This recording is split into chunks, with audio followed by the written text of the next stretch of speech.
All right, 11.6, guys, 11.6. We were talking about volumes of pyramids. Volumes of pyramids. That's what we're looking at here. This whole big thing, a lot of stuff here that you don't need to worry about. Okay, don't read through that. That doesn't really make much sense, really. What they're trying to show you is that you can take three pyramids, connect those three pyramids, and make a prism. I've got 3D printed stuff at school that I would have shown you for a square prism and how you take three pyramids and it makes a prism.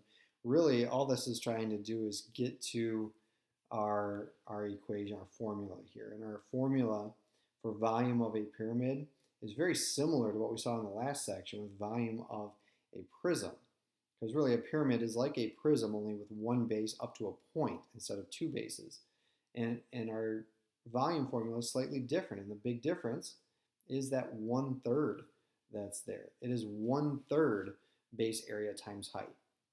So if you've got the same base area, the same base, the same height, but you have a pyramid and you have a prism, the pyramid is 1/3 the volume, takes up 1/3 the space of that prism that has the same base and the same height. It's just kind of cool when you can visualize it, which is what they're trying to do up top. Not very well, I don't think, but you can Google it. It's out there. You can see it. You could do a experiment on your own with that and create a pyramid with the same base and the same height, and then take water, pour it in. I've seen that done too. Anyway, it's 1/3 base area times height. So you can find that base area if it's a triangle, if it's a rectangle, if it's a pentagon, if it's a hexagon, right? You're going to have to use that area of regular polygon stuff that we talked about back the beginning of chapter 11 last week before. You're going to have to do that. So it's not always going to be straightforward triangles. You're going to have to deal with the hexagons and all that. Anyway, you find the base area, you times it by the height, and then you times it by 1/3. Just make sure you're either typing it all into the calculator at one time, or if you're going to simplify, right? Let's say that we have, we multiply, we find the base area. Instead of typing it or writing it out as 1/2, 4 times 6, we just think of it as 12.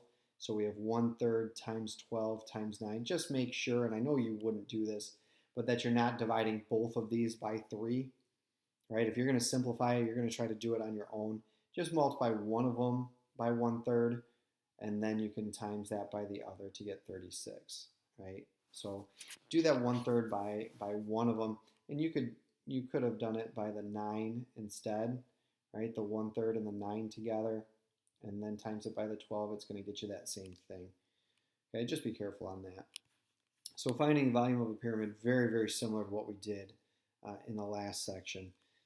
Right, find the area of your square, times it by the height, times it by 1/3, or just divide it by 3. Here's that hexagon one that we talked about, or that I mentioned was coming.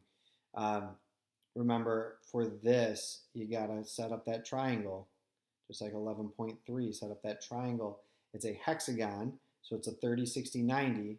So cut that in half. That's 6, which would make the apothem 6√3.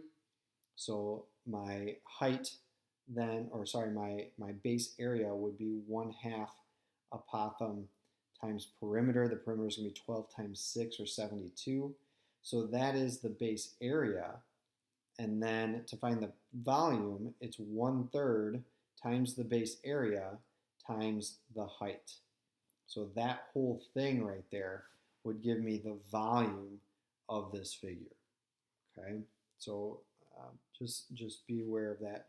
Again, just like last section, the height is the perpendicular height. So even though it's slanted here, we are dealing with the perpendicular height, the height that's straight up and down. When we start talking about surface area, that's when we start getting what's called the slant height. But that's surface area. That's the next section. That's next week that we're going to deal with that. All right, so using the volume, okay, they might give you the volume and have you solve for the base or for the height, right? Just using that formula. Use that formula. base area. If it's a square, then you can put inside squared. If it's a triangle, you can put in 1/2 base times height, all of that. Again, just be careful of height of the base versus height of the pyramid. Okay, different things there. Same thing here. Okay, we know the volume, set up your formula, plug in what you know, and then we can easily find the height. Example 4, just like example 6 in the last section, dealing with that scale factor. And in this one, if we look at it, what we would do is you got to find that scale factor. That scale factor, we put the two sides one over the other. So 6/8 or 3/4, that's our scale factor, right? So K is 3/4 on that. And remember, when we set this up, the ratio of my volumes, right? Because I'm looking for my volume here, I'll call that X.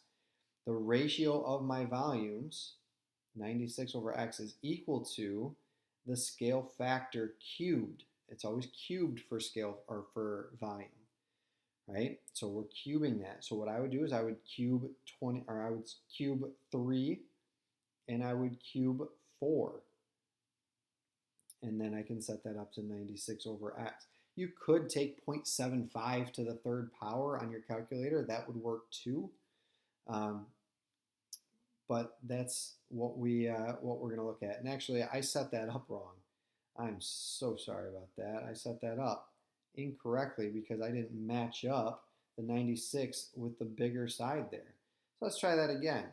If volume is X here, that's going to be X/96, 3/4 cubed. That's better because the 4, or the 8, the bigger side, the 4 matches up with the 96, which is the bigger volume. That makes a whole lot more sense here.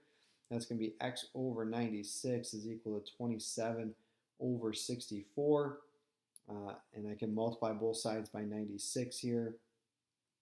And multiply that, divide that.